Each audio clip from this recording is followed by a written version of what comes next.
Pour cette table ronde, on commence avec vous, Cécile Laget, sachant que vous représentez la Française des Jeux, donc la Française des Jeux qui nous parle de transformation numérique. Ça signifie que ça vous concerne. Et comment est-ce que vous prenez ce sujet de la transformation numérique? Qu'est-ce que ça veut dire pour la Française des Jeux? Dans votre fonction, vous êtes au comité exécutif de la Française des Jeux, vous vous occupez des clients, de l'innovation, du digital, vous êtes au rang avancé de la mise en place du plan de transformation de cette maison. Comment est-ce que vous voyez cette transformation numérique pour la Française des Jeux? Vaste sujet, je vais essayer de ne pas vous noyer. Peut-être juste quelques mots sur l'entreprise, la Française des Jeux. Nous vendons du jeu d'argent à travers des marques que vous connaissez certainement, comme le Loto, l'Euro Million, des tickets de grattage comme Cash ou des paris sportifs. Nous sommes une entreprise, le thème c'était les leaders historiques. Nous sommes leaders en réalité, nous opérons en monopole sur la quasi-totalité de notre activité. Ok.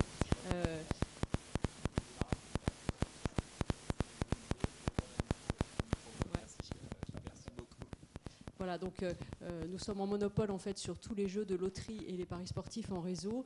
Et je vous mentionne ce point parce qu'en fait, dans l'ADN de l'entreprise, dans ce qui fait nos forces historiques, il y a derrière cette réalité un certain nombre de conséquences. Un monopole, ça veut dire quoi? Ça veut dire qu'en fait, en face de ce monopole que nous donne l'État, nous avons un devoir de protéger nos joueurs puisque le jeu c'est une activité assez sensible. Et peut-être, ça c'est une anecdote mais qui est assez intéressante aussi et qui traduit les valeurs de la Française des Jeux.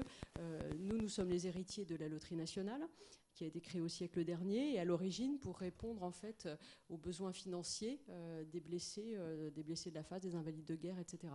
Donc c'est une entreprise en fait qui s'inscrit dans des valeurs de redistribution. Une grande partie de notre chiffre d'affaires en réalité n'est pas du chiffre d'affaires puisqu'il est redonné soit aux joueurs, soit à l'État, soit à nos parties prenantes, les distributeurs par exemple. Et du coup, on s'appuie en fait dans la distribution de nos jeux sur un réseau qui est un des premiers réseaux de France avec pratiquement 32 000 points de vente qui sont des bars, tabac, presse. Donc là aussi une activité, on va dire, historique.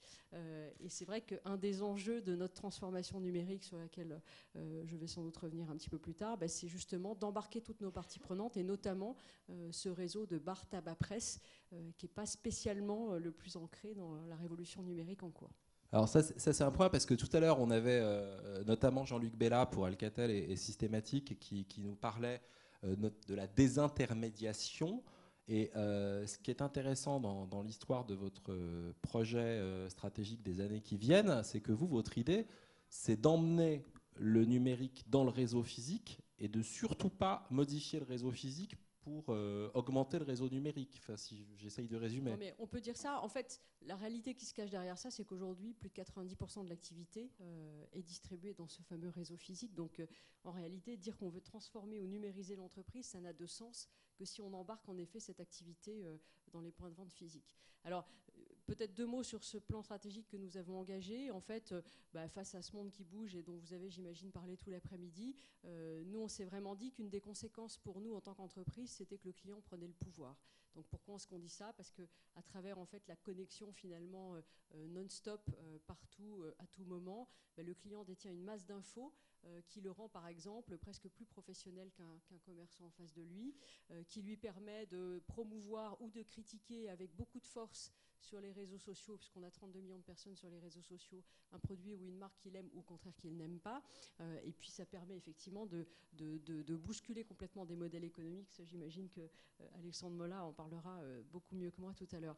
Et du coup, nous, face à ce client qui prend le pouvoir, on s'est vraiment dit que la façon finalement de prendre le virage digital ou le virage numérique, c'était de mettre beaucoup plus le client au cœur de notre stratégie. Donc c'est ce qu'on va s'employer à faire. Et quand je dis ça, en fait, ça sous-tend pour nous beaucoup d'implications. Parce que quand on dit mettre le client au cœur de la stratégie, il faut commencer par le connaître, son client. Et là, en fait, nous, on se heurte à une difficulté, c'est que la plupart des gens qui constituent nos 27 millions de clients aujourd'hui sont des gens qui jouent en point de vente de façon totalement anonyme. Donc, développer la connaissance client sur cette cible-là, c'est un objectif que l'on a qui va mettre un petit peu de temps à se développer, mais c'est néanmoins essentiel. Et puis derrière la connaissance client, nous on la généralise aussi à la connaissance de nos clients détaillants, donc ces personnes qui finalement sont à la fois nos clients en tant que force commerciale de FDJ et puis nos prescripteurs face à nos clients finaux que sont les joueurs. Et puis c'est aussi la connaissance de nos clients internes, nos collaborateurs, parce qu'on est vraiment convaincu qu'on ne fera cette révolution vis-à-vis de nos clients externes que si on arrive à transformer l'entreprise. Donc la connaissance client, c'est un bloc énorme en fait de la révolution qu'on essaye de démarrer. Et puis derrière ça, qu'est-ce qui se cache? C'est quoi la finalité? C'est qu'une fois qu'on connaît mieux ses clients, on est à même de leur proposer une expérience qui soit beaucoup plus satisfaisante. Là, il s'agit de l'expérience en matière de jeu, ça peut être des nouveaux services. Et pour vous citer peut-être un exemple un peu concret, qui illustre aussi cette volonté que l'on a de construire sur le business actuel et d'emmener nos détaillants avec nous, on a développé il y a maintenant presque une année une application de service sur mobile qui permet en fait aux parieurs sportifs de préparer leur bulletin sur l'application mobile, celle-ci étant ensuite lue par le terminal du détaillant. Donc c'est intéressant parce qu'en fait, le parcours du joueur finalement est dans le parcours classique, c'est-à-dire qu'il est bien, il commence bien au terminal du détaillant, c'est-à-dire que celui-ci encaisse le chiffre d'affaires, donc c'est bien du business pour lui et pas du business qui lui échappe sur Internet. Ça, c'était une chose très très importante pour qu'il nous suive. Et puis par ailleurs, on apporte un véritable service aux joueurs qui du coup se dit, tiens, il se passe quelque chose dans ma façon ou dans ma relation au jeu. Et ce service, en fait, il pèse déjà 7% de nos ventes de paris sportifs. Et il s'installe à très très grande vitesse parce qu'il répond vraiment à un besoin. Donc ça, c'est un exemple concret de comment est-ce qu'à travers des nouveaux services, on peut à la fois embarquer les joueurs, embarquer les détaillants. On a d'autres exemples sur l'innovation de rupture. Dans la table ronde précédente, il en a été pas mal question. Donc nous aussi, on se dit que pour faire ça, on a besoin de s'ouvrir sur notre écosystème. Donc on va travailler avec des startups, on va travailler avec des incubateurs. On a investi dans un fonds géré par Partech qui nous permet d'être mieux connectés aux startups. Et puis on a aussi tout un programme pour transformer finalement les modes de travail en interne et faire en sorte que l'expérience du collaborateur soit elle aussi numérisée et révolutionnée. Alors, avant de vous poser une question là-dessus, sur la notion interne, parce qu'il y a avec nous des chefs d'entreprise ou des responsables d'entreprise qui sont en train eux aussi de porter cette révolution et cette transformation numérique, juste un point sur Twitter. Vous avez déjà vu, mais c'est peut-être moins évident pour les gens qui nous regardent en livecast depuis leur écran d'ordinateur, il y a un hashtag 91 Insights que vous pouvez utiliser pour continuer à relayer ce qui est déjà le cas, cette manifestation sur Twitter. Et donc, pour la notion de l'interne, on l'a dit tout à l'heure, la Française des Jeux, c'est une maison qui a une histoire, c'est une maison qui forcément, comme toutes les maisons qui ont une histoire, qui avait pris peut-être certaines habitudes. Qu'est-ce que vous avez senti, vécu au moment où vous avez commencé à parler ça? Je sais qu'aujourd'hui, vous avez une convention importante de partage avec vos collaborateurs, il y en a sûrement eu d'autres. Comment vous l'avez ressenti, le transfert de ces collaborateurs vers ce mode de travail numérique, si je puis dire ainsi? En fait, ça n'a pas été si compliqué que ça parce que, d'abord, quand on a mené toute cette réflexion qui nous a conduit à modifier notre plan stratégique et à intégrer le client au cœur de cette réflexion, en fait, tout ce travail a été co-construit avec à peu près 120 salariés de l'entreprise, sachant que le groupe Française des Jeux, c'est à peu près 1700 personnes. Donc on avait quasiment 10% des collaborateurs qui ont contribué à cette réflexion. Donc ça, c'est plutôt un bon socle pour relayer ensuite la stratégie. Mais j'ai envie de vous dire que, honnêtement, ce qui les a convaincus, c'est tout simplement la modification de leurs propres usages. C'est-à-dire que quand, à titre personnel, vous passez par votre mobile pour commander un billet de train, pour commander votre menu chez McDo et le récupérer en arrivant, quand vous faites vos achats sur vente privée ou que sais-je, en fait, vous, dans vos usages, vous avez déjà changé complètement vos comportements. Et c'est vrai que quand on s'appuie du coup sur des collaborateurs qui vivent tout ça, puisque le taux d'équipement des smartphones, il est considérable, il est quasiment, je crois, 70%. Sur les 18-25 ans, il est de 90%. Donc ça veut dire que demain, on sera sur des gens qui seront mobile only et même pas mobile first. Donc quand vous appuyez sur des gens qui ont déjà ces usages-là, comme vous, comme moi, comme nous tous, honnêtement, c'est quand même plus concret de se dire, oui, ça a bouleversé ma vie personnelle. C'est tout à fait normal qu'en tant que joueur, j'ai aussi des attentes qui aient évolué et que du coup, l'entreprise les prenne en charge. Donc finalement, ça n'a pas été si compliqué que ça. Et avec une idée, et ça va faire un lien vers Guylaine Doucan, des modalités informatiques, de plateformes. Enfin, vous avez dû changer beaucoup de choses dans votre matériel, votre système d'analyse informatique, etc. Enfin, il y a eu de l'investissement là-dessus. Oui, tout à fait. Si je le tourne un petit peu sous forme de boutade, leader historique, c'est aussi système d'info historique. Et du coup, système d'information pas du tout conçu pour faire de l'omnicanal, pour gérer du CRM, pour s'adresser à 27 millions de clients quasiment one-to-one. Donc en effet, cette révolution de la stratégie, elle va de pair avec une énorme transformation industrielle, c'est-à-dire informatique chez nous. Donc on a annoncé en effet 500 millions d'investissements dans les 5 ans à venir pour refondre finalement la totalité de nos systèmes d'info. Et sur cette somme considérable, il y en a à peu près 200 millions qui vont être consacrés à l'équipement de nos points de vente. Donc ça rejoint ce que je disais tout à l'heure, quand on fait plus de 90% de notre activité dans des points de vente traditionnels, on ne se transformera pas, on ne se numérisera pas si on ne les embarque pas aussi. Avec donc des enjeux de data, de sécurisation de ces data, d'analyse de ces data, transition donc rêvée. Pour passer la parole à Guylaine Doucan, vous travaillez chez Safran. Donc le groupe Safran, c'est l'aéronautique, c'est la défense, c'est la sécurité à travers plusieurs marques, Sagem, Snecma, Morpho, j'en oublie certainement plein. Et dans le groupe Safran, on vous a confié, et vous allez nous raconter ça, une mission qui était d'expliquer à toutes les business units du groupe Safran et plus largement à leurs clients pourquoi s'intéresser au big data, c'était pas idiot, et en même temps leur expliquer ce que c'était que le big data, parce que peut-être que certains étaient peut-être pas complètement au courant. Alors, déjà, le groupe Safran, c'est un grand groupe qui a plus de 69 000 personnes et qui est sur 60 pays. Donc il n'est pas unique. Et donc, tout le monde n'avait pas le même niveau de maturité à propos des données. Et donc, le big data, tout le monde en avait entendu parler. Et il y avait même pas mal d'entités du groupe Safran qui avaient commencé déjà à faire ce qu'on appelle des proof of concept d'époque avec leurs moyens sur leurs données pour voir ce qu'on pouvait en faire et quel était l'intérêt de travailler sur le big data. Et fort de toutes ces expériences diverses, il y a eu un plan stratégique au niveau du groupe qui a décidé de créer une entité qu'on a appelée Safran Analytics. Donc l'analytics, c'est l'intelligence qu'on peut donner, qu'on peut tirer à partir des données.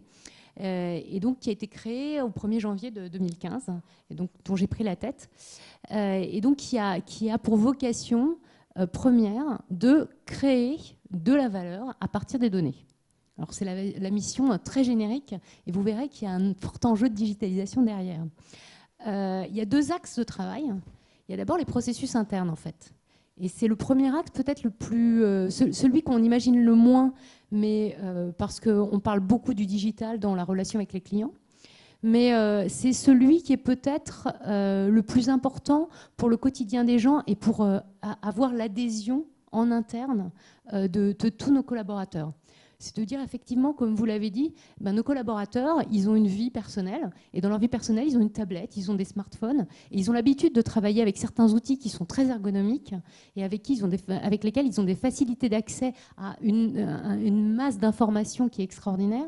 Et quand ils viennent sur un lieu de travail, ils s'aperçoivent qu'ils n'ont pas du tout cette même facilité, cette même flexibilité, et qu'ils n'ont pas, en particulier quand on est un monteur dans une usine de montage de moteurs, par exemple, on n'a pas accès facilement à tout ce que le bureau d'études a pu développer, et on a un problème de ce qu'on appelle la continuité numérique au sein de la société.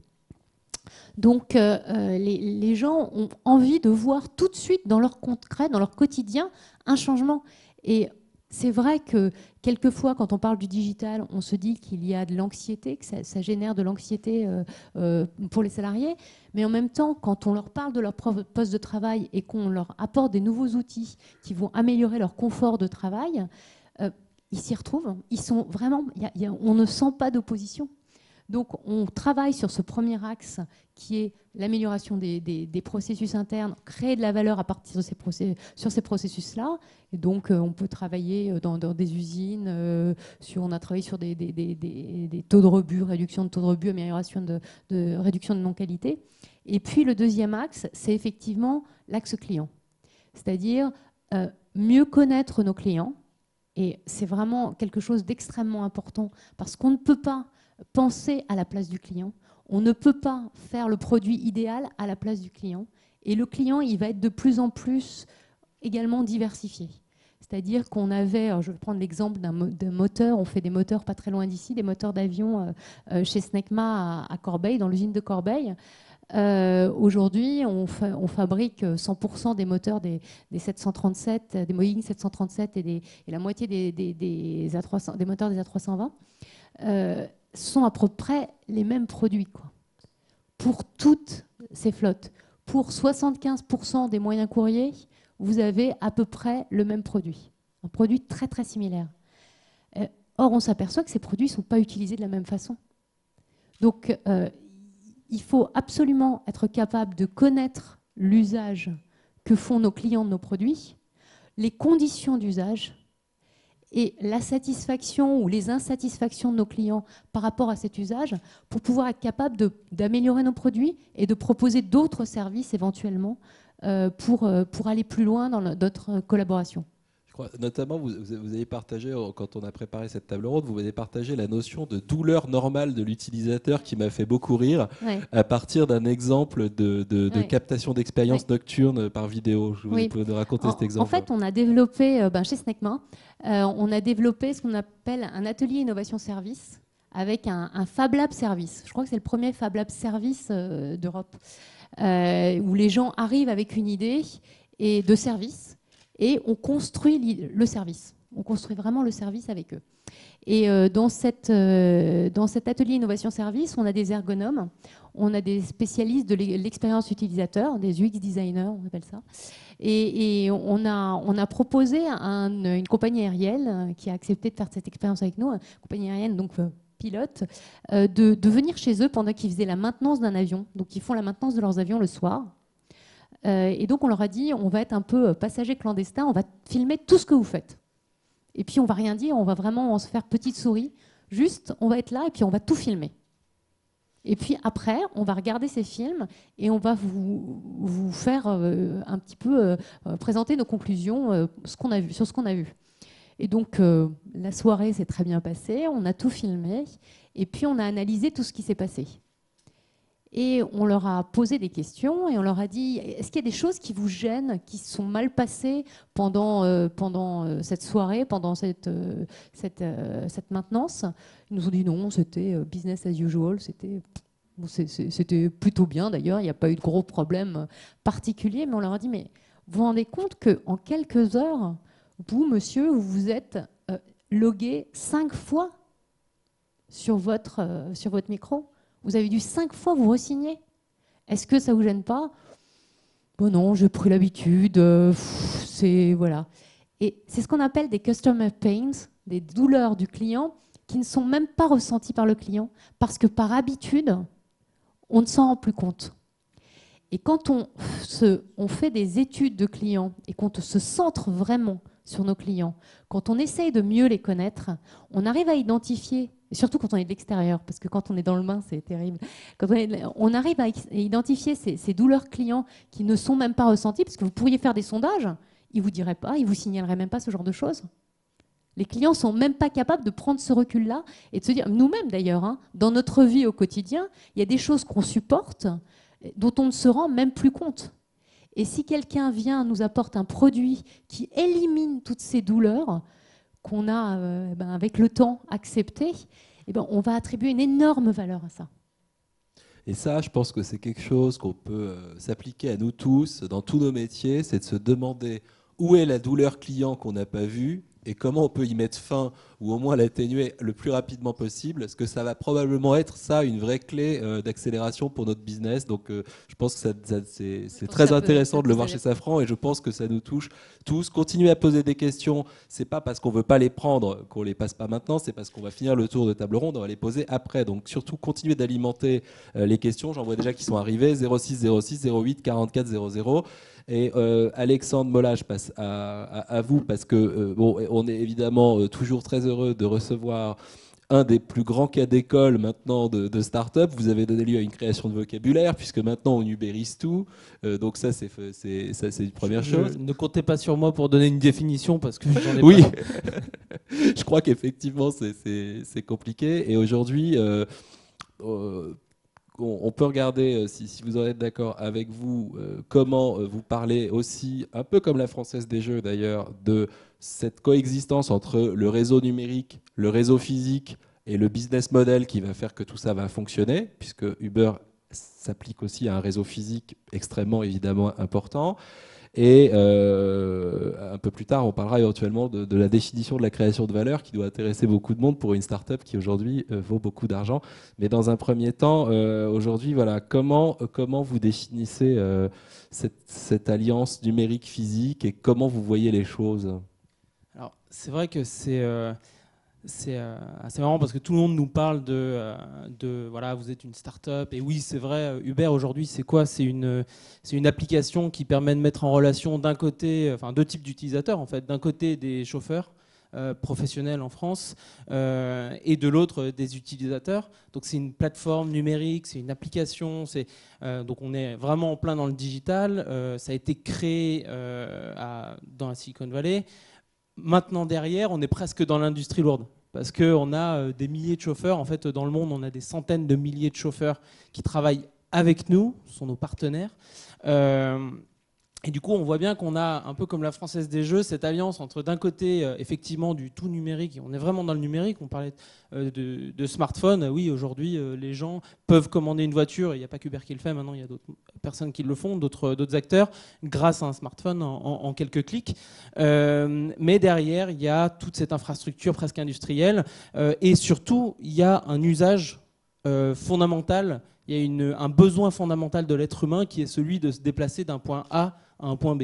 Et ça, c'est quelque chose qui n'est pas vraiment révolutionnaire, c'est quelque chose qui est même plutôt intrinsèque à l'être humain. Peut-être, moi, je voulais faire une petite parenthèse parce qu'aujourd'hui, je vois, en ayant assisté au panel d'avant, qu'il y a une vraie émulation, voire même une émulsion autour du digital. On voit que les choses bougent, on voit que des petits acteurs, des startups qu'on aide dans des incubateurs pour certaines, mais aussi des très gros acteurs se lancent dans le numérique et ont compris qu'il y avait vraiment des leviers de croissance. C'est quelque chose qui... en France est finalement assez rare. On a toujours l'habitude un peu de s'auto-flageller en disant qu'en France, on regarde que vers notre histoire, vers notre glorieux passé pour certains. En fait, non, les choses bougent. Et la preuve en est que Uber est né en France, en fait. L'idée d'Uber est née en France. Donc, je tiens à remettre les choses en place.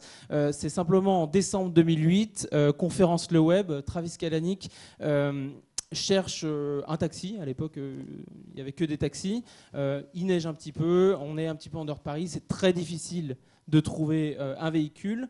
Ça, c'est la première partie de l'histoire. Mais l'autre partie de l'histoire, c'est que pendant son passage à Paris, son séjour parisien, il passe aussi place Vendôme et il voit ces voitures de grande remise qui restent pendant des heures à attendre leurs clients. Et il se dit, mais c'est pas possible. D'un côté, il y a des gens comme moi qui ont juste besoin d'être transportés d'un point A à un point B. Et puis de l'autre côté, il y a ces gens dont c'est le métier, qui ont l'outil, la voiture, et qui pourraient très bien me transporter et puis du coup améliorer leur business, tout simplement avoir un surcroît d'activité. Et c'est comme ça que l'idée est née. Du coup, ensuite, ils sont retournés sur la côte ouest et ils ont créé l'entreprise. Aujourd'hui, ce qui est intéressant, c'est qu'on a cette nouvelle solution qui est développée grâce à une innovation, grâce au smartphone, à la géolocalisation et à Internet. Ce sont effectivement des nouveaux leviers de croissance. Mais pourquoi? Parce qu'à la base, il y a un constat très clair qui est celui que sur la Terre, il y a 1 milliard de véhicules qui sont utilisés à peu près 1 heure par jour. Ça fait 4% du temps.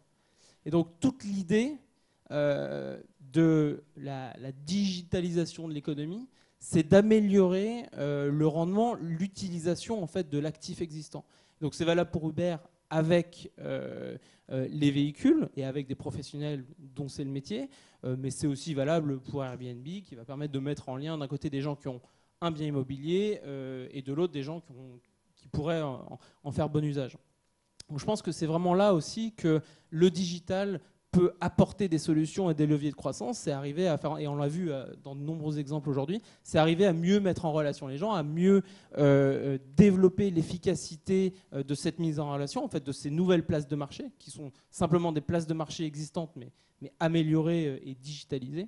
Et c'est là qu'on a vraiment des leviers de croissance. Évidemment, qui dit, on parle de révolution, on parle de changement, oui, il y a une révolution. La révolution, en tout cas pour Uber et pour le secteur du transport, c'est le changement des habitudes de consommation du transport. On vient de terminer une étude en France et en Suisse sur l'impact des VTC et d'Uber en particulier dans les villes où on est présent, avec le cabinet de recherche Cité, spécialisé dans la mobilité. Et en fait, on se rend compte que les gens changent leurs habitudes de consommation du transport, c'est-à-dire qu'ils vont commencer à faire des trajets qu'ils n'auraient jamais fait avant, en fait. Et là, évidemment, on se rend compte que, et je crois que, alors de mémoire, c'est 40% des gens qui disent qu'ils font des trajets qu'ils n'auraient jamais fait avant, et 27% de nos trajets qui sont des trajets qui n'auraient jamais existé sans cette solution. C'est-à-dire que d'un coup, vous avez des gens qui, au lieu de rester chez eux, vont se déplacer, et du coup, évidemment, on peut imaginer tous les leviers de croissance induits qu'on peut avoir derrière. Alors évidemment, tout ça, qui dit fort développement, qui dit développement extrêmement rapide, dit quelques challenges. Évidemment, un challenge réglementaire, puisque le temps réglementaire, le temps législatif n'est pas du tout le même que le temps technologique. Faut savoir que le secteur du transport, c'est un secteur qui est réglementé depuis plusieurs décennies. Donc évidemment, quand vous avez des innovations qui arrivent très très vite et qui bouleversent un petit peu les codes et les usages, il y a des ajustements à faire et c'est là où potentiellement il peut y avoir un hiatus. Il y a aussi un challenge que certains appellent la disruption, qui est des acteurs existants qui essayent de capturer cette réglementation pour se protéger au lieu de vraiment voir l'opportunité et de s'adapter. Et puis après, il y a un troisième challenge qui est celui beaucoup plus excitant du challenge opérationnel, parce que qui dit extrêmement forte croissance, dit recrutement, dit challenge de management, dit challenge purement technique aussi. On parlait de big data avec Safran Analytics. Nous, on est en plein dedans.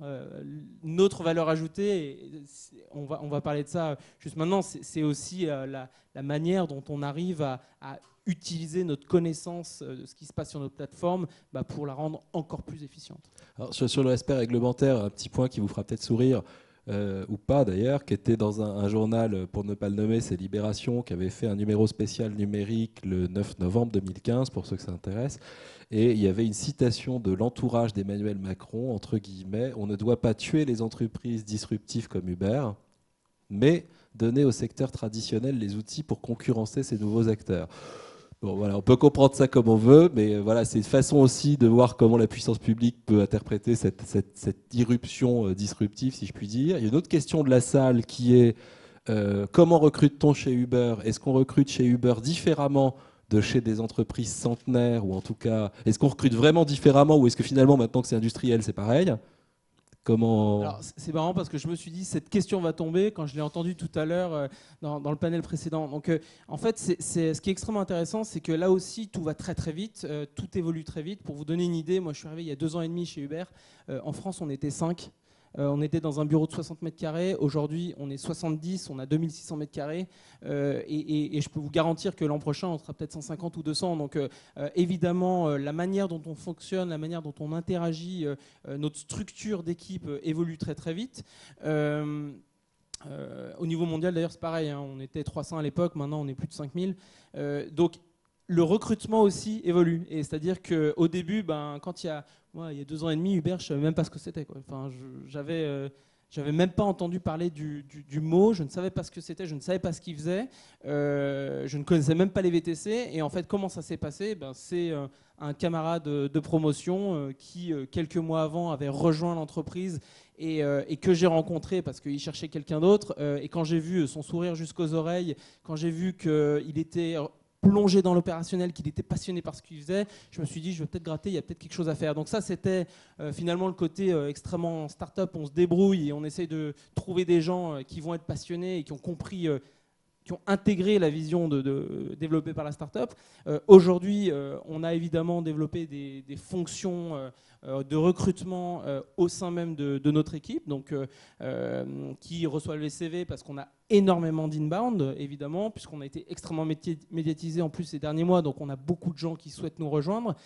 Donc ça, c'est une partie des recrutements. L'autre partie des recrutements, pour les postes peut-être plus spécifiques, c'est simplement nous qui prenons notre LinkedIn, donc les réseaux sociaux, et qui regardons un petit peu les profils qui pourraient vraiment nous intéresser. Et puis j'imagine que dans une troisième phase, on commencera à travailler peut-être avec des chasseurs de tête ou ce genre de choses, mais on n'en est pas encore là. Mais aujourd'hui, vous êtes votre propre chasseur de tête avec vos réseaux sociaux. Et donc tous ceux qui veulent travailler chez Uber, il faut qu'ils envoient un email à Alexandre Molla en disant voilà, ce que vous avez raconté, ça m'intéresse et je veux aller chez vous. Exactement. Nickel. Une question avant de passer la parole à Pascal Pic. Je signale à Cécile Lager une question à laquelle elle aura le temps de réfléchir d'ici à la fin de l'intervention de Pascal Pic, qui est, alors je vais relire la question parce que c'était précisément dit, quel est le potentiel de croissance et de chiffre d'affaires grâce aux jeux en ligne et au numérique à la Française des Jeux? Voilà, je vous laisse la question et à tout de suite pour en parler. Pour Alexandre Molla, juste une question en matière de produits. Moi j'ai reçu un mail de Uber récemment qui m'explique qu'avec Uber Eats je peux commander mon déjeuner et que c'est un chauffeur Uber qui me l'apporte. Donc là vous allez, Pascal Pic, c'est un sujet qui lui tient à cœur, vous allez bricoler en réunissant deux secteurs qui sont le chauffeur et la restauration à emporter. Est-ce que ça marche, ou est-ce que vous avez déjà un recul là-dessus? Comment l'idée vous est venue? Pourquoi vous faites ça? Alors, c'est vrai qu'à la base, notre cœur d'activité, c'est vraiment le transport de personnes. Mais quand on arrive à développer une solution qui vous permet, en gros, de vous amener une voiture en moins de 5 minutes dans 350 ou 400 villes dans le monde, ça veut dire qu'on a développé une plateforme logistique extrêmement efficiente. Et qu'il y a beaucoup de choses qu'on va pouvoir vous amener, vous apporter en moins de 5 minutes. Et donc à partir de là, on a commencé à réfléchir à d'autres sujets qui ont une forte implication logistique. Et avant Eats, qui est donc de la livraison de repas, on avait réfléchi à des choses beaucoup plus marketing et commercial. On avait fait par exemple de la livraison de petits chatons aux États-Unis, voilà, où les gens pouvaient commander un chaton. Il paraît que le chat, ça marche bien sur Twitter et tout ça, qu'on aime bien les chats. Bien. Donc voilà, on avait fait un partenariat avec la Société protectrice des animaux à New York. On a fait également, plus dans le domaine du transport, l'an dernier pendant le Festival de Cannes, des hélicoptères. C'est-à-dire que là aussi, on revient sur la mobilité. On arrivait à développer une solution qui était vraiment très abordable et extrêmement efficace avec Ubercopter. Aujourd'hui, on regarde aussi Uber Rush, qui est de la livraison de colis. Donc là encore, une forte implication logistique. Et donc sur Eats, qu'est-ce que c'est? Oui, c'est de la même manière qu'on va être partenaire de sociétés de transport, de professionnels du transport. On va dire, voilà, on va être partenaire de restaurateurs qui sont bien contents d'avoir un surcroît d'activité sans avoir à augmenter leur surface, parce que ça c'est important, ils vont pouvoir faire toujours plus de repas avec leur cuisine sans forcément ajouter de mètres carrés pour recevoir des clients. Donc pour eux c'est une source de revenus extrêmement intéressante et effectivement on arrive à plugger on va dire cet add-on de nourriture et de repas sur une plateforme logistique. Pascal Pic, vous nous écoutez avec beaucoup d'attention depuis tout à l'heure, car vous aviez la lourde tâche de parler le dernier à partir de vos réflexions et de ce que vous ont inspiré les autres intervenants. Vous travaillez au Collège de France, vous êtes paléo-anthropologue, si je ne me trompe pas, j'ai pas oublié une lettre, c'est bon, paléo-anthropologue. Vous avez notamment travaillé sur l'étude des grands singes, donc bon, je ne sais pas si vous voulez faire un lien avec les grands singes aujourd'hui, mais c'est ce que vous avez notamment fait. Ils sont là, c'est bon. Et vous avez aussi, depuis quelques années, développé un observatoire de l'ubérisation, ce qui tombe plutôt bien. Et vous observez tous ces changements, toutes ces modifications. Et je crois que ce soir, vous voulez aussi nous raconter plusieurs histoires. Il y en a une, je me souviens, c'est la Lunar Society of Birmingham, je crois, et plein d'autres. Voilà, c'est à vous pour cette intervention. Puis après, on prendra quelques questions pour tout le monde. Merci.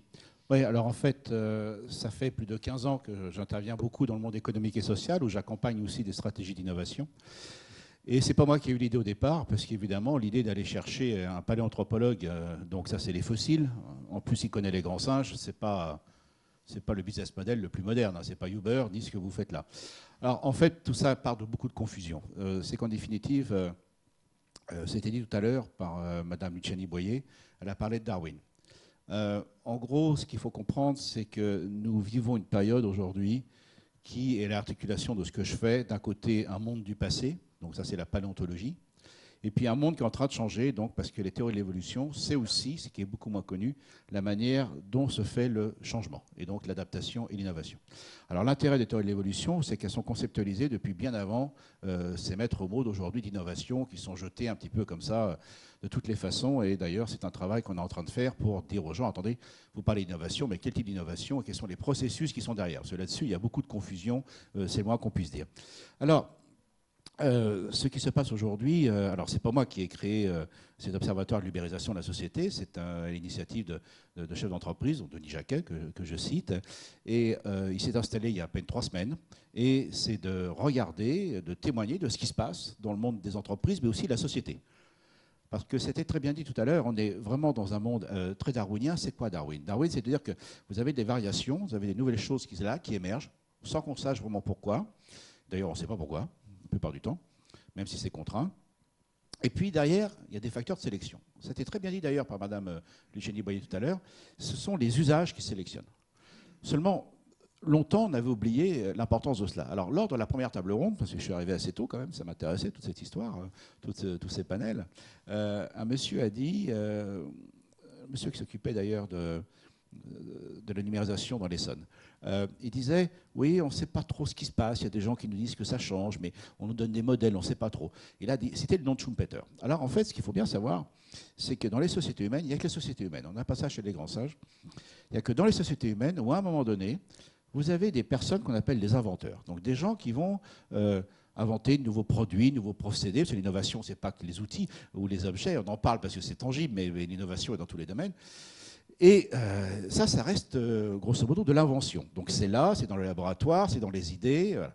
Et après, la deuxième étape importante, et c'est pour ça qu'on a l'impression que ça bouge vite aujourd'hui, ce sont les usages. Et là, d'un seul coup, on a l'impression que le monde accélère.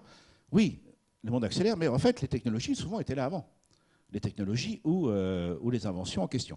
Et simplement, il y a des usages. Or, en fait, le monde qui a changé aujourd'hui, chers amis, ben c'est vous aussi qui le faites. Regardez, vous vous souvenez d'un monde avant le smartphone, vous? Vous vous souvenez d'il y a 3 ans, comment vous agissiez? Aujourd'hui, quoi que vous fassiez, la plupart des personnes qui sont dans cette salle, et quel que soit leur âge d'ailleurs, nous allons d'abord consulter sur Internet. On va comparer. Moi, je suis d'un milieu de paysans et d'ouvriers, j'adore bricoler, je bricole énormément. Ben, mes fils m'ont appris, papa, avant de te lancer, ce que je faisais avant j'y allais, puis voilà, je bricolais, quoi. Je bricole bien, mais je bricolais. Il me dit, regarde d'abord sur Internet. Okay, de la même façon que vous le faites avant d'aller voir le médecin. De la même façon que vous comparez les prix, etc. Vous-même, parce que vous utilisez ces outils, vous avez contribué à changer ce monde. Donc c'est le couple variation-sélection de Darwin que Joseph Schumpeter, qu'on a ressuscité comme l'économiste d'innovation, eh bien lui c'est le couple inventeur-entrepreneur. Et en fait il avait pris ça chez Darwin. Alors, ce que permet la numérisation, c'est effectivement pas forcément de faire des choses complètement nouvelles. Ça permet de mettre ensemble des usages, ça a été très bien dit par vous, il y avait des voitures, il y avait des demandes, et ça permet de mettre cela en place. Je donne un bon exemple aussi, celui de Safran est intéressant, et pardon de citer un concurrent, mais c'est JI, mais il fait la même chose que vous, c'est-à-dire qu'effectivement, aujourd'hui, aussi partenaire, oui, c'est-à-dire qu'en fait, cette histoire de réacteur, je la connaissais, c'est-à-dire qu'en fait, ils ont mis des capteurs, et ils se sont dit, on va vous apporter un service auquel vous ne pensiez pas. Et tout à l'heure, on a parlé de vente privée. Alors pourquoi je prends des exemples dans différents domaines? C'est parce que c'est universel. Quel que soit le domaine dans lequel vous y êtes, de toute façon. Et là, c'est vente privée. Vente privée, ils vendent des vêtements de marque. Et les vêtements de marque, il faut que ça se voit. Donc il y a besoin des boutiques. Sauf que les boutiques, ça coûte cher. C'est le problème des banques actuellement, justement. Et là, voilà. Ils se sont dit, on a besoin des boutiques, ça coûte cher, comment trouver des solutions pour vous aider? Ils ont commencé à réfléchir, et par exemple, un des gros problèmes, c'est les stocks. Et donc, grâce au réseau, grâce à Twitter, etc., ils se sont dit, ou Facebook, ils se sont dit, on va organiser des ventes flash, comme ça, dans les réserve pour les stocks.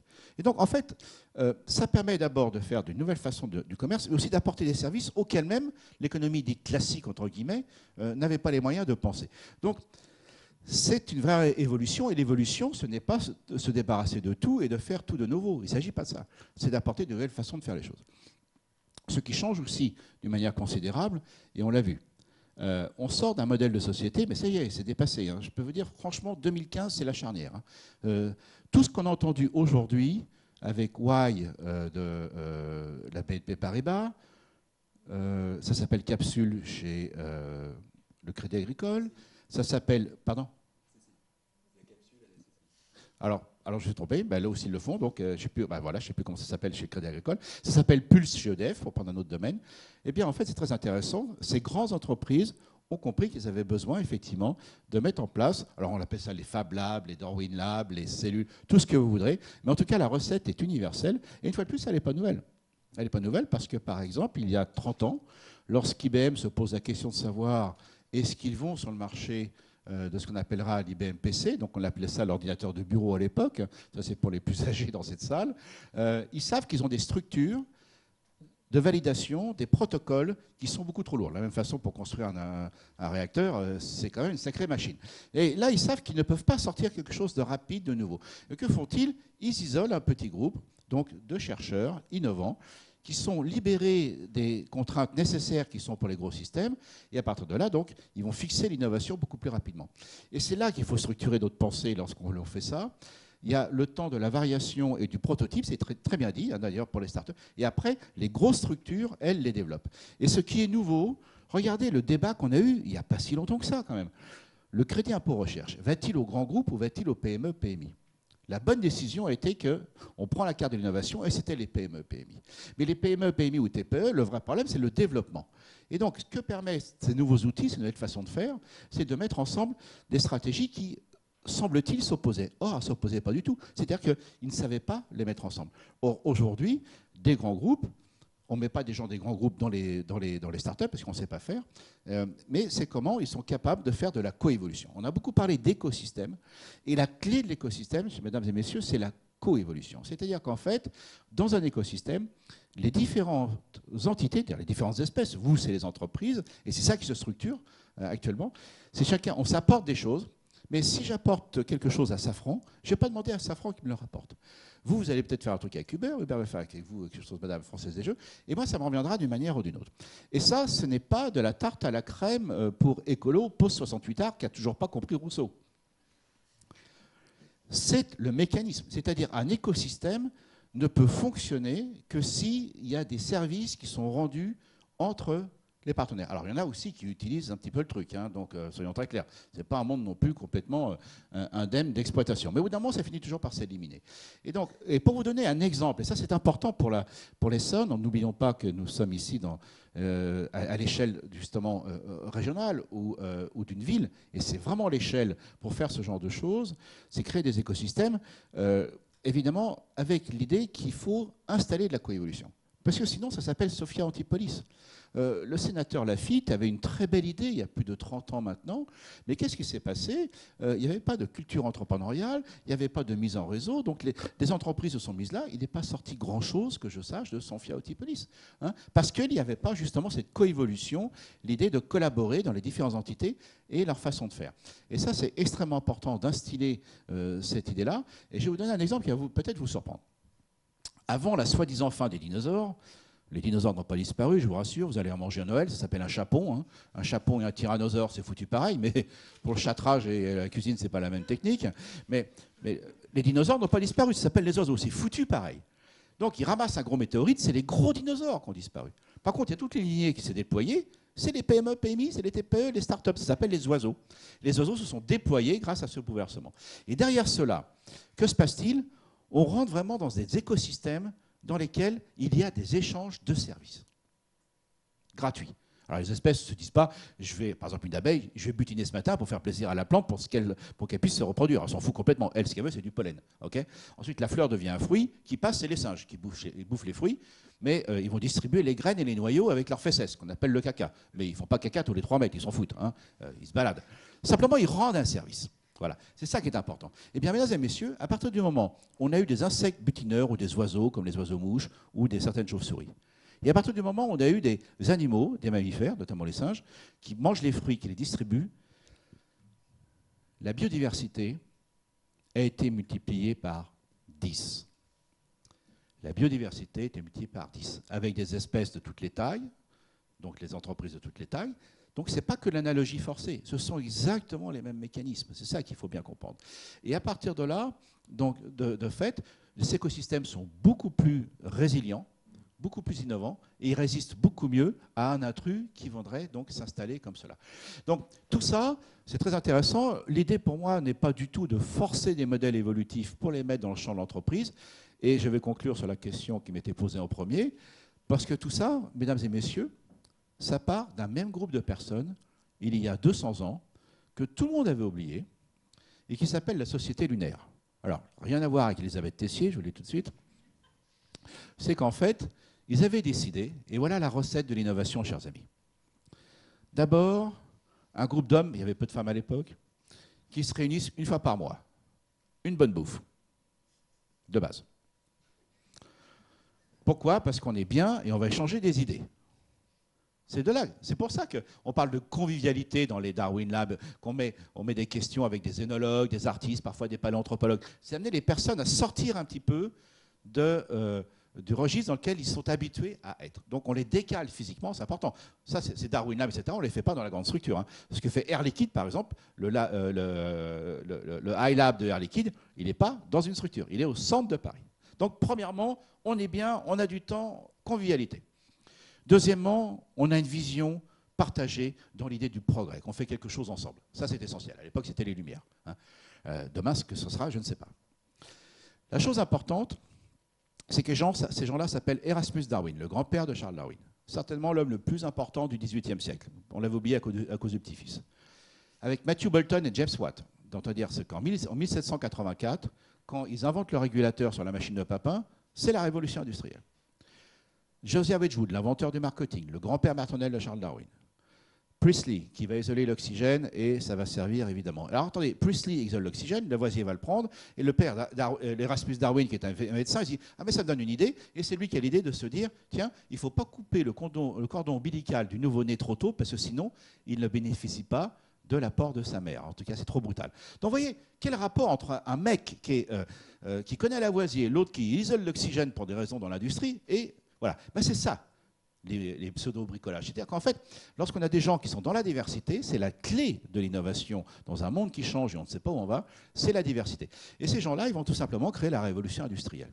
Et derrière cela, c'est des implications sociales. Ils vont se battre contre l'esclavagisme. Et mesdames, le premier texte écrit par un homme pour que les femmes aient la même éducation que les garçons, c'est le grand-père de Charles Darwin. Tiens, au fait, vous savez combien valent les femmes aujourd'hui sur la Terre?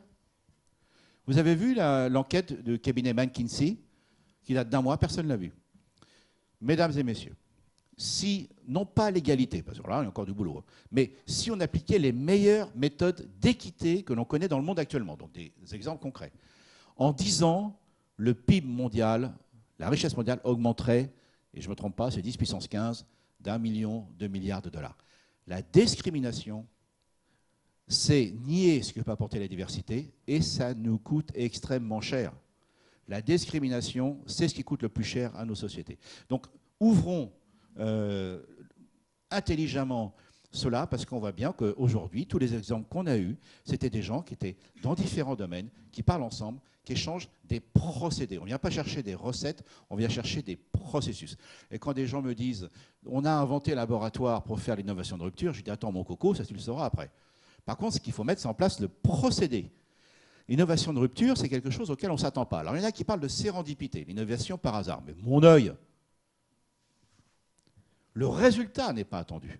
Mais le processus, lui, fait en sorte qu'on va avoir des résultats. Et c'est là qu'il faut avoir des gens dans la diversité qui peuvent capter les choses que vous ne voyez pas. C'était très bien dit tout à l'heure, par vous, madame, je crois, effectivement, il y a des choses qu'on ne voit pas et que d'autres voient.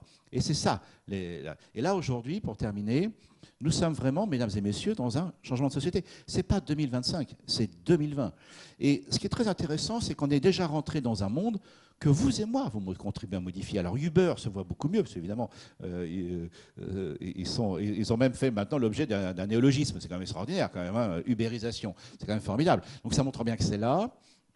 Et quelqu'un a dit tout à l'heure, sur le premier panel, il a dit le monde qu'on essaye de connaître les besoins. Mais ce n'est même pas la peine de vous poser cette question. Personne ne sait où on va, mesdames et messieurs. On appelle ça un espace digital darwinien. Le numérique a ouvert un nouvel espace des possibles, qui a modifié nos vies, notre créativité, nos façons de vivre, qui a changé nos familles, qui a changé l'anthropologie. Ça s'appelle un espace darwinien digital. Et là, il n'y a pas de recette, si ce n'est celle qui consiste à faire de l'innovation pour façonner le jeu des possibles de demain. Et ça, ce n'est pas la théorie, c'est comme ça que ça se passe, en gros. Et derrière, et ça, c'est extrêmement important parce que, en gros, on s'aperçoit qu'il n'y a pas un modèle de l'innovation. Vous avez 3 grands modèles, qui est celui de Joseph Schumpeter, qui est en fait assez lamarckien, alors qu'il est darwinien au départ, c'est-à-dire les grands groupes qui se marquent à la culotte et qui doivent innover. Alors que maintenant, ils font de la compétition, donc on se dissocie que sur la fin, vous le savez bien mieux que moi. Mais ça, il faut continuer à le faire. Il ne faut pas abandonner, surtout des Safran, Snecma, on a ce qu'il faut en France, hein, Airbus, c'est absolument extraordinaire. Mais Airbus, tiens, j'étais invité par le Forum économique de Toulouse, et là, j'étais avec le vice-président d'Airbus, et ils disent, voilà, on a des robots collaboratifs, parce qu'attendez, si vous n'avez pas digéré le numérique, vous allez adorer les robots. Parce qu'ils sont là. Dès qu'il s'agit de collecter des données, les organiser, les restituer, ils sont plus rapides que vous. Donc ça va modifier nos métiers. Donc on est là. Alors qu'est-ce qu'ils font chez Airbus depuis le mois de juillet? Ils ont des robots collaboratifs, et selon les méthodes de l'entreprise libérée, qui est un peu la tarte à la crème en ce moment, mais c'est-à-dire libérer les compétences. Ça c'est bien. Là, le vice-président de Airbus, il me dit, mais pourquoi ça va vous intéresser? Je lui dis, vous savez, quand je vois des robots collaboratifs qui arrivent chez Airbus avec des biscuits Poult, je trouve que quand même c'est l'innovation qui est passionnante. Hein. Et c'est ça qui se passe. Même Airbus, quand même, qui est quand même voilà, des fleurons mondiaux de l'innovation et de la grande industrie, utilise ces nouvelles approches darwiniennes. Il modifie pas tout, mais il ajoute de nouvelles possibilités. Et donc cet espace, alors le deuxième modèle d'innovation qui est celui entre la compétitivité, qui est celui de Harlow, qui dit en fait c'est des clusters, c'est-à-dire des groupes d'entreprises. Ça, on sait, ça existe. Mais il n'y a pas seul modèle. Et puis maintenant, pour terminer sur c'est pas vous qu'on avez parlé, mais c'est le monsieur tout à l'heure de la BNP, qui disait donc, il parlait de disruption. Eh bien, je viens de lire un article. Un des grands modèles de la disruption, c'était quoi? C'était de se dire qu'il y a des gens qui arrivent sur le marché avec des procédés beaucoup moins chers qu'on appellerait low cost, qui n'était pas péjoratif dans ma bouche, évidemment. En fait, c'est même pas ça. Le contre-exemple, c'est Uber, où des gens apportent de nouveaux services. La disruption, il y a toujours des voitures, mais les réseaux permettent de faire autre chose. Donc, en fait, ce que je suis en train de vous dire, c'est que n'allez pas vous coltiner sur un seul modèle qui, de toute façon, va vous bloquer. Hein. Ce qu'il faut bien comprendre, utilisez les diversités, prenez du temps pour échanger des idées, utilisez donc tous ces nouveaux outils extraordinaires. En plus, les jeunes, c'est génial, vous l'avez dit. Ils arrivent avec des outils. Attendez, ils sont quand même vachement gentils. Hein. Ils arrivent avec des outils dans la poche que ne peut pas leur payer leur entreprise, avec une formation qu'on n'a pas payée, et ils apportent de nouvelles idées. C'est quand même vachement gentil, ces jeunes. Alors, je sais bien qu'ils bousculent les DRH et tout ça, mais l'intermédiation, c'est ça le nœud aujourd'hui. Et donc, nous avons déjà changé de société. Hein. Regardez tout ce que vous faites tous les jours. Vous ne le faites plus de la même manière depuis 1 an ou 2. Et pour terminer, là, c'est vrai, je termine maintenant. 2015. Je ne suis pas longtemps. Non, mais allez-y. Hein. 2015, franchement, jusqu'à janvier 2015, et ce n'est pas que mon expérience, j'en ai parlé avec tous mes amis conférenciers, avec les entreprises que je croise. Je fais une centaine d'interventions par an, c'est quand même pas trop mal.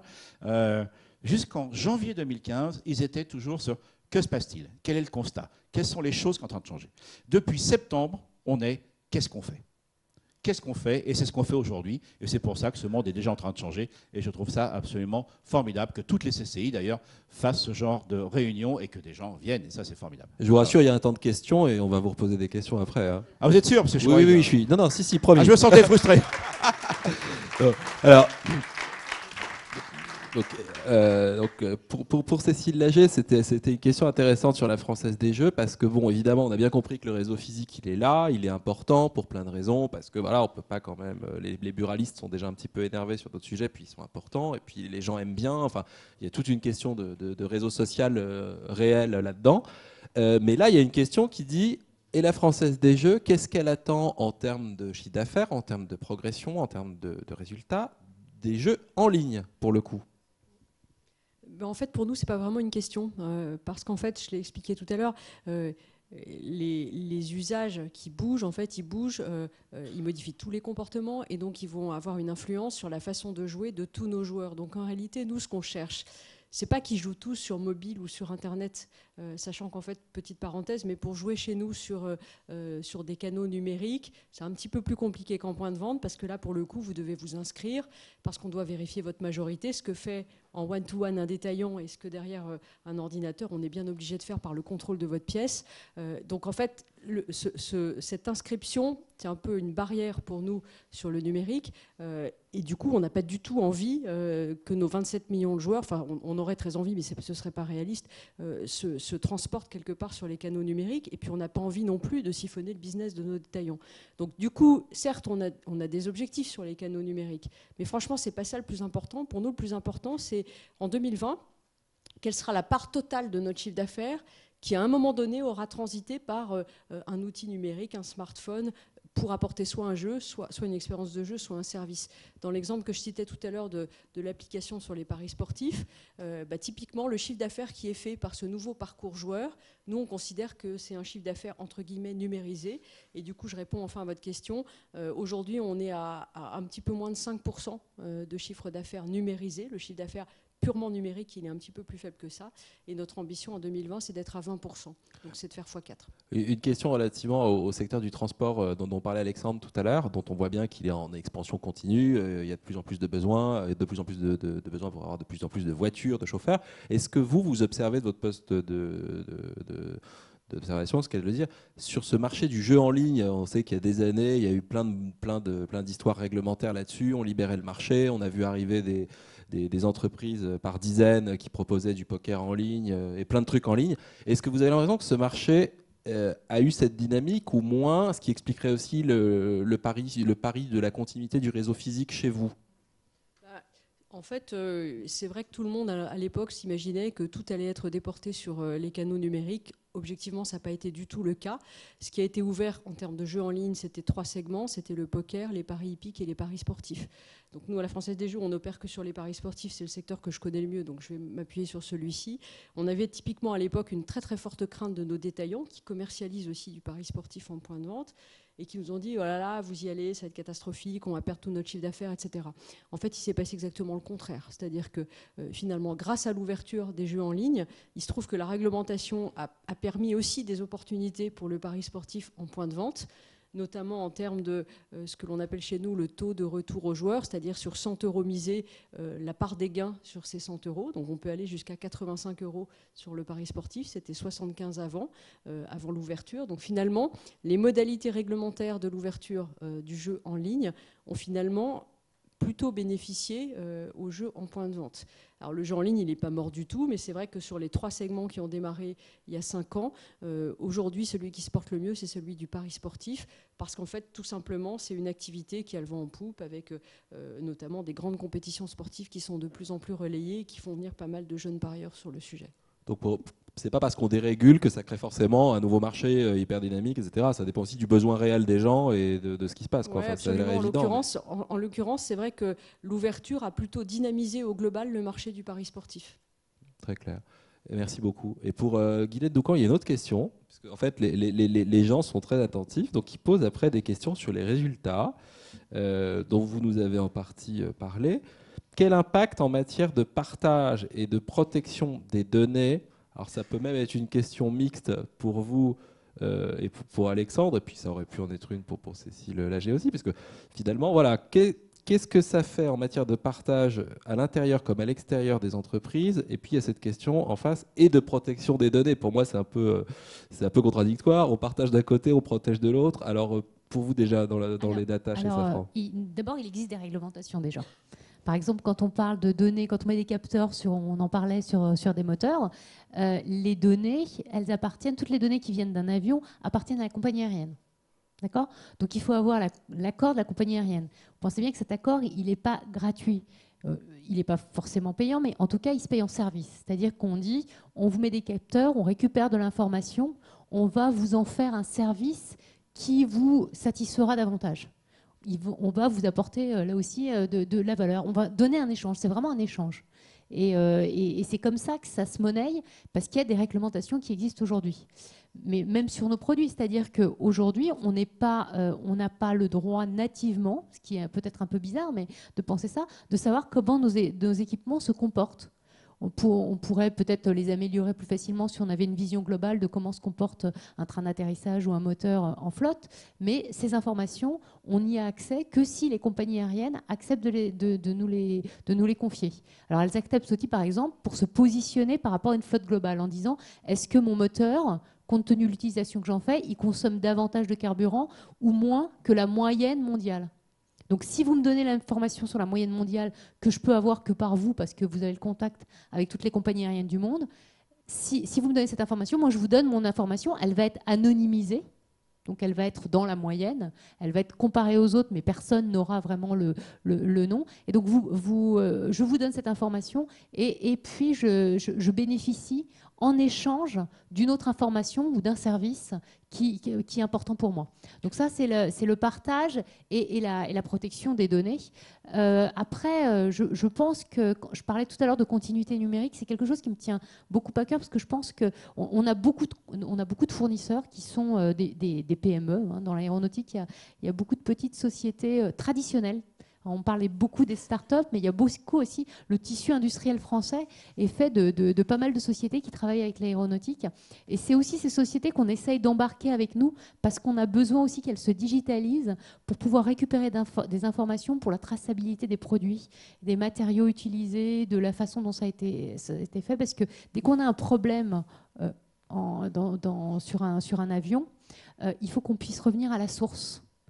Et aujourd'hui, quand on travaille sur ce qu'on appelle, nous, des plans flotte, c'est-à-dire ce problème qui a été rencontré sur tel avion, est-ce qu'il existe un autre avion dans le monde qui peut avoir le même problème?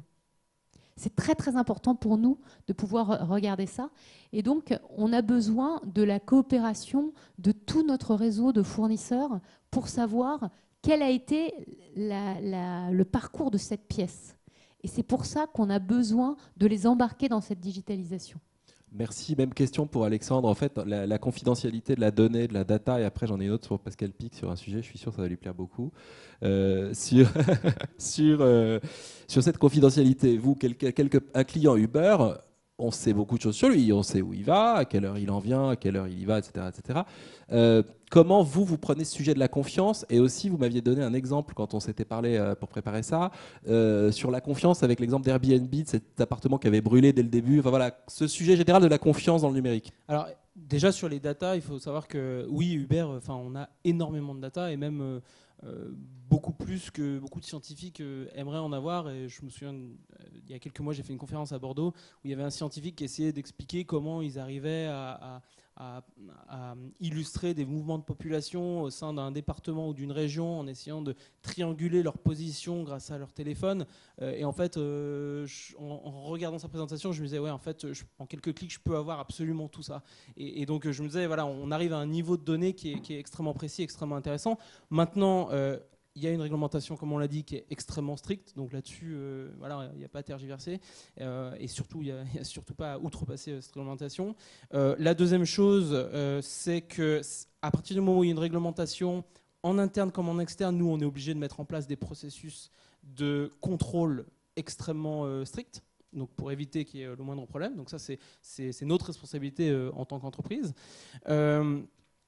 Après, encore une fois, je rebondis sur ce qui a été dit. Ce qui est intéressant, c'est pas forcément de savoir où monsieur ou madame a fini la nuit ou il est parti en vacances. Ce qui est intéressant, c'est vraiment de savoir en fait les agrégats, de comprendre les agrégats, de comprendre les mouvements de population, de comprendre au sein d'une ville où est-ce que la prochaine ligne de métro devrait être implantée, ou alors où est-ce qu'elle ne devrait pas être implantée, et est-ce qu'on pourrait la remplacer par des systèmes comme Uber un peu plus développés. Donc ça, c'est vraiment ce qui est important. Donc finalement, c'est pas très intéressant de regarder des données extrêmement personnelles, sauf évidemment dans le cadre d'enquêtes judiciaires où là, comme n'importe quel citoyen, on reçoit une réquisition formelle et on est obligé de collaborer. Du coup, voilà, je pense que c'est vraiment comme ça qu'on aborde le sujet et c'est des choses qu'on prend évidemment extrêmement au sérieux. On a une responsabilité en tant que plateforme de protection de toutes ces données personnelles. Merci. Et Pascal Pic, donc la question, c'est qu'il n'y a pas très longtemps, une étude a été sortie, alors je ne sais plus si c'est par le Financial Times ou que vous lisez assidûment, ou le New York Times. Enfin, il y en a un qui a fait une étude sur une énième, d'ailleurs il y en avait déjà eu quelques-unes, sur le danger justement représenté par le robot pour certains métiers, avec des chiffres. Alors il disait notamment que le gestionnaire de patrimoine avait 95% de chances de se faire piquer son job par un robot dans les 10 ans qui viennent, quand la femme de ménage était plus protégée que lui, parce qu'elle, c'était 93%, et ainsi de suite. Ils essayaient de faire une cartographie, et ils disaient que les services publics pouvaient être robotisés. Enfin, c'était que de la prospective, mais c'était assez drôle de voir la hiérarchie des dangers par profession. Qu'est-ce que vous en pensez de ça ? Ouais. Ah bah, j'en pense, oui, en tout cas, il y a plusieurs études. Hein. Assez curieusement, on n'en a pas en France d'ailleurs. Hein. Et en France, la réaction, c'est que les robots vont prendre notre job tout de suite. Comme d'ailleurs la réaction viscérale entre Uber et une certaine partie des taxis. Ce que disait à l'instant Alexandre, c'est la même chose. L'étude que j'ai citée tout à l'heure sur les femmes qui valent 1 million, 2 milliards de dollars, moi je suis jaloux parce que justement, c'est une approche de big data que nous, les anthropologues, on n'a pas. Donc voilà, déjà, tout ça pour vous dire, je donne cet exemple parce que ça change aussi mon métier. Donc ça apporte des façons de connaître les choses. Je pense que c'est une start-up française dont vous parliez à Bordeaux, avec 3 ou 4 déplacements, on peut identifier une personne à quasiment à 95% ou 99%. C'est absolument hallucinant. Vous imaginez le pouvoir de ces choses-là. Alors, Big Data, c'est aussi Big Brother, parce qu'on a parlé de réglementation, mais il y a aussi, c'est le cas déjà en Californie, des réactions contre Google. C'était le problème d'ailleurs avec Google Glass. Au bout d'un moment, les gens se baladaient avec des Google Glass, les autres leur mettaient des baffes. Donc, c'est un petit peu limité l'usage. Pardon, je suis un peu trivial, mais c'est un peu ça qui s'est passé. Donc, il y a vraiment des inquiétudes qui ne viennent pas que de la régulation. Sachant que, Alexandre l'a dit tout à l'heure, des nouveaux entrants qui, Uber étant évidemment le bon exemple, d'où le néologisme une fois de plus, c'est qu'effectivement le droit, il est basé sur un ancien système. Et la législation va changer, la réglementation va changer. C'est une question de temps, mais elle ne peut pas tenir telle qu'elle tient actuellement, et c'est très clair. Et ça, c'est vraiment un syndrome du changement. Alors je termine pour les robots. C'est très curieux qu'on n'ait pas de ce genre d'études en France. Pourtant, il y a le cabinet Roland Berger, donc avec Charles-Édouard Bouet, fait un excellent travail là-dessus. Vous avez des enquêtes aux États-Unis et des enquêtes, bien sûr, en Angleterre. On n'en a quasiment pas en France. Et le premier hebdomadaire qui a parlé de cela, c'est l'Expansion, ça fait 2 ans. Et tout de suite, le titre, ces machines qui vont prendre nos jobs. Bon, je me permets une petite incise personnelle. Quand j'étais petit...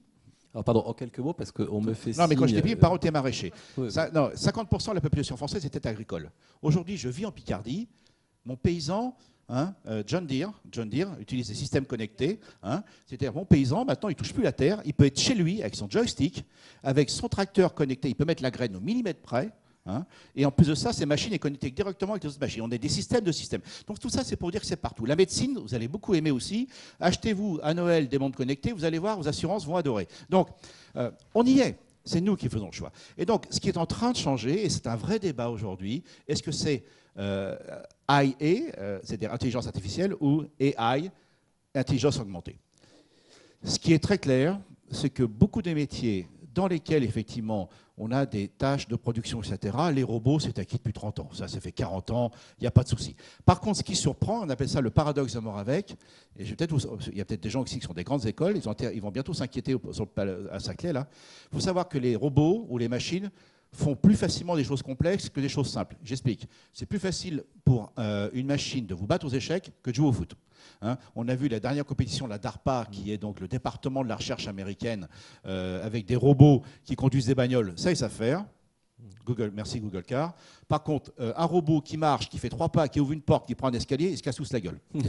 donc tout ça, ça veut dire quoi? Ça veut dire qu'en fait, marcher, ça nous semble simple, parce que c'est arrivé il y a longtemps dans l'évolution. Par contre, les choses récentes, notamment qui sont complexes à apprendre pour nous à l'école, notamment les grandes écoles, les mathématiques, les algorithmes, nous sommes dans un monde d'algorithmes, et dès qu'il s'agit d'algorithmes, les machines sont meilleures. Par contre, ce qui va se passer, c'est que ça va libérer, et les banques le font déjà, la Poste l'a fait déjà, ça va libérer plus de temps sur des métiers de la relation à l'autre. Par exemple, les ressources humaines, les RH, sont en pleine révolution sur la formation par rapport à cela. Donc, ce ne sont pas des métiers qui disparaissent, c'est comme l'évolution. Une partie des métiers ou des lignées sont atteintes, sont diminuées, d'autres se déploient et d'autres nouvelles arrivent. Ça s'appelle donc tout simplement l'évolution. Donc il ne faut pas en avoir peur. Faisons des machines nos alliés pour augmenter notre intelligence et notre capacité à travailler. Si on s'oppose à l'arrivée des machines, ça va être très compliqué pour tout le monde. 2 questions pour conclure, car on me fait des signes par texto. Vous me voyez que mon téléphone, c'est que je reçois des textos qui me disent voilà, voilà. Donc, même si tout ça est passionnant et qu'on peut en parler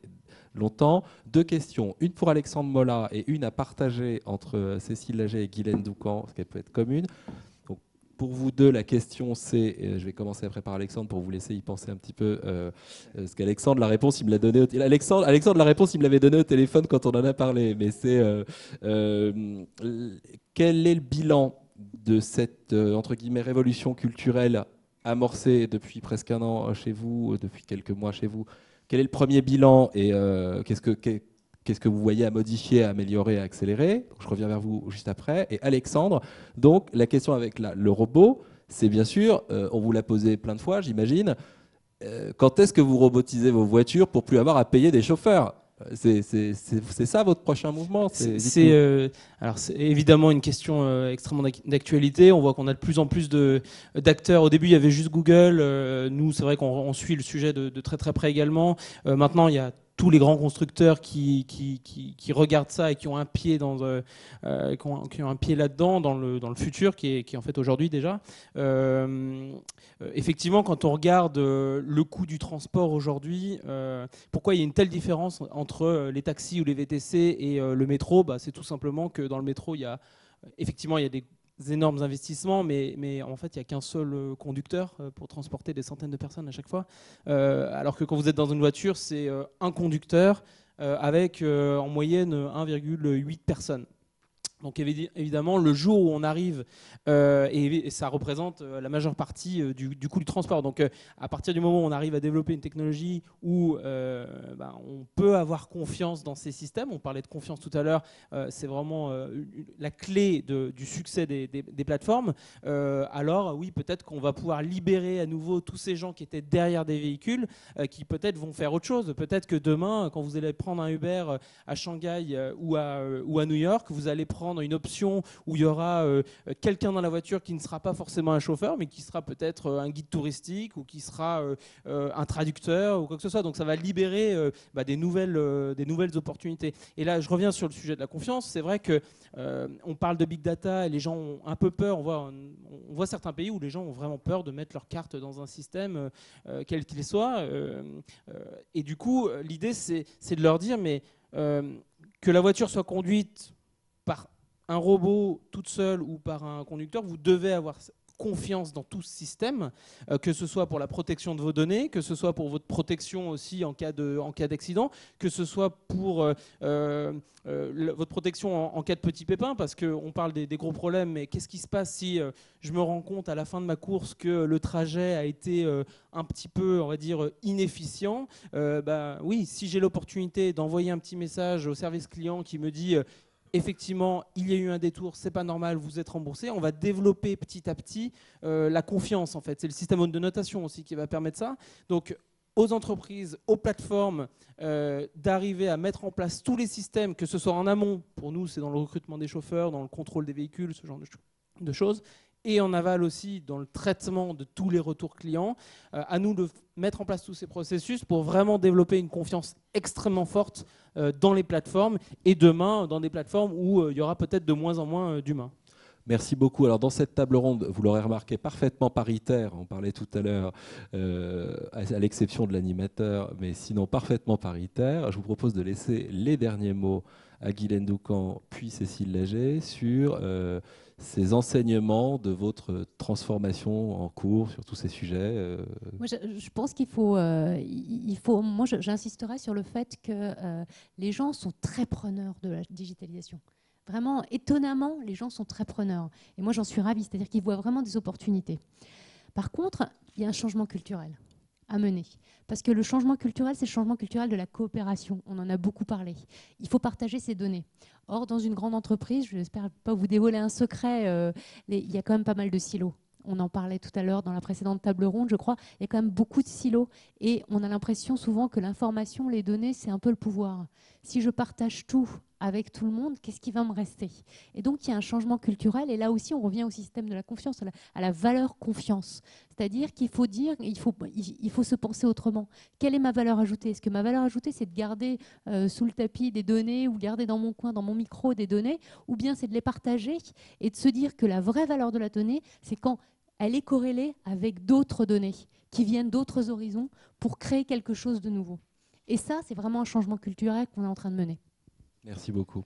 Bah, pas mieux. En fait, je vais vous l'illustrer à la Française des Jeux, mais moi, je rejoins tout à fait ce que dit Ghislaine, ou Guylaine, pardon. Ghislaine, voilà. Aujourd'hui, où est-ce qu'on en est? Je pense qu'il y a une très forte conviction en interne que on est sur la bonne voie, il n'y a pas trop de doute sur le fait que la stratégie est la bonne et qu'il faut bouger. Et effectivement, maintenant, ce qui est compliqué, c'est comment on fait. Et pour citer 2 exemples complémentaires de ceux que vous venez de décrire, quand nous, on dit mettre le client au cœur de la stratégie, ça change des métiers entiers. Moi, je me suis longtemps occupée du marketing. Moi, j'ai appris le marketing il y a assez longtemps. On ne parlait pas trop du client à titre individuel, on parlait des clients en général. On faisait un mix marketing, on le poussait avec beaucoup de pubs et ça marchait. Et là, en fait, quand on explique à l'équipe marketing qu'elle va devoir faire un travail très, très différent, très proche de celui que vous évoquiez tout à l'heure, c'est-à-dire reconstituer le parcours du client dans toutes ces occasions, de penser un jeu, de venir jouer et de recevoir ses gains une fois qu'il a gagné. Faire ce travail-là, en fait, c'est un immense boulot. Et moi, aujourd'hui, j'ai des équipes marketing qui me disent mais comment est-ce que je vais faire ça? J'ai dit, il va falloir le faire, mais tu vas libérer du temps sur d'autres sujets. Et du coup, moi, ça me fait dire que nos 2 enjeux, c'est de travailler en mode collaboratif, parce que pour faire ça, il faut apprendre, et comme ils n'ont pas le savoir, il faut aller le chercher à l'extérieur, où il faut travailler ensemble, où il faut aller voir les clients, donc il faut être beaucoup plus connecté aux autres, parce que tout seul, ils ne vont pas y arriver. Et puis, le deuxième sujet, c'est que du coup, il faut changer les modes de travail existants, il faut gagner du temps sur ce qu'ils faisaient aujourd'hui. Ils faisaient des présentations de 50 pages pour leur patron, il faut arrêter, parce qu'on n'a plus le temps de faire ça, c'est plus du tout adapté. Et là, très modestement, on se dit qu'on a beaucoup à apprendre, nous, de start-up qui, on va dire, par la force des choses, fonctionnent comme ça. Et nous, on s'est un petit peu englués dans des procédures, du formalisme qui pourraient nous pénaliser. Donc, libérons-nous de ce formalisme, gagnons du temps et travaillons plus ensemble. Ce serait ça. Merci.